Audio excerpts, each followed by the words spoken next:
Lady Eboshi, one of the main characters from Hayao Miyazaki's Princess Mononoke. Based on her design, fans speculate that she may have been a Shirabyoushi.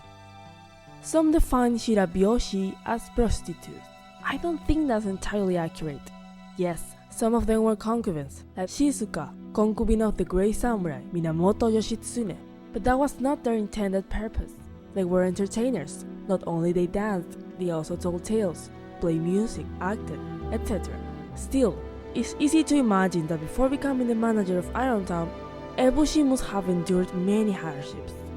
A scene that comes to mind is when Ashitaka tells her that he came to sea with eyes on cloud, and Eboshi looks perplexed at first, and then she laughs, seemingly amused at the idea. That moment, plus her indifference toward Ashitaka's curse, made me ask myself, just what has this woman been through to become like that?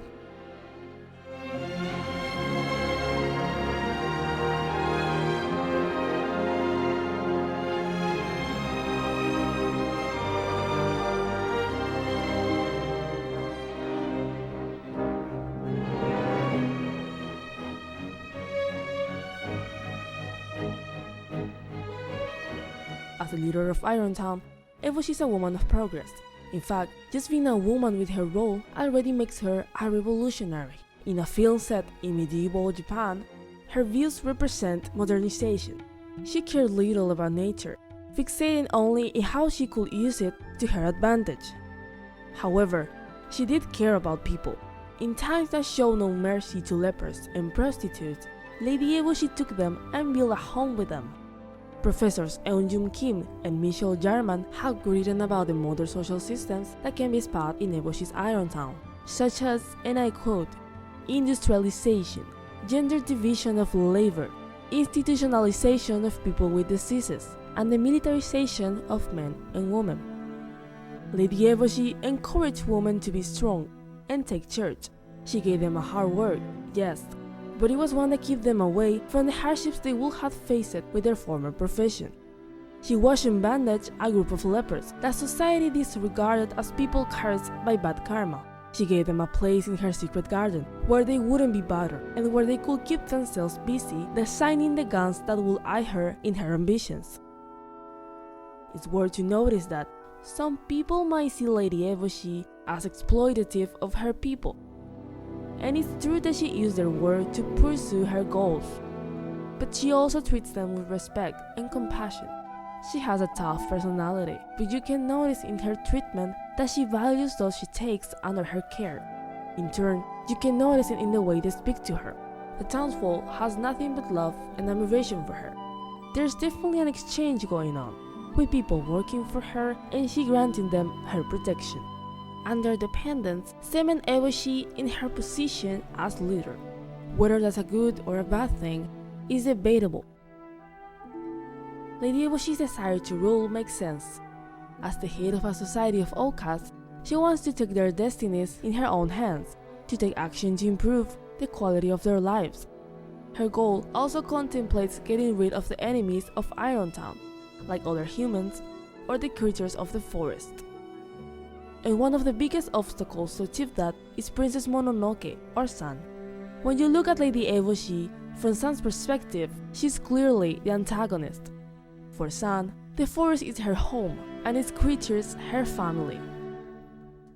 She respects its sacred deity, the deer god, whereas for Eboshi, the god was someone to be removed. That way, the creatures will be easier to handle, and the god's blood could be used to heal the lepers. Lady Eboshi's complete disregard for the creatures and their environment fitted the hatred they felt toward humans.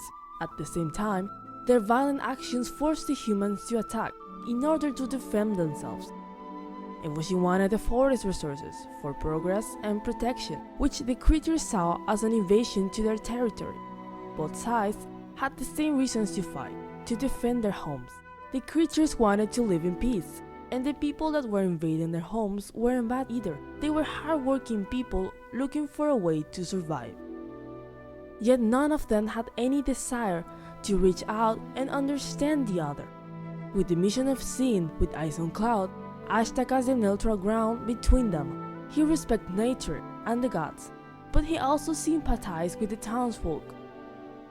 As he witnessed the hatred consuming both sides, he yearned for a peaceful solution, a common ground between them. Their conflict tore him apart. Without this conflict, he wouldn't have been there in the first place. Eboshi's gun injured the boar god. Consumed with hatred, he went rampage on Ashtaka's village, who fought him to defend his people. By killing the god, he gained the deadly curse that brought him to the forest and to the Iron Town. Lady Eboshi, just like how she saved her people, her actions also brought pain to others. If she's aware of that, she's indifferent. If she isn't, it's because she's too fixated on her own goals to look beyond that. Eboshi strikes me as the kind of person that doesn't hesitate to make sacrifices. Yet the creatures don't care for the other side either. Other humans want the iron from Iron Town, and if they don't do anything about it, their fate won't be too kind. When Lady Eboshi resists the Emperor's order to kill the deer god, she doesn't look fazed by his authority.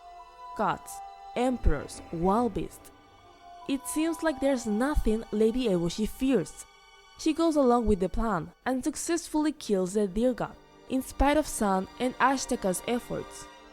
Her actions compromise the already precarious balance between nature and modernization, which brings immediate disaster. At one point in the movie, she says, "Cut off a wolf head and it still has the power to bite." These words resonate when Moro, the wolf with decapitated head, attacks with the last of its strength, leaving Lady Eboshi crippled. When Sun and Ashtaka retrieves the fallen god head, the god is able to die in peace, but hatred left lost and scars on both sides.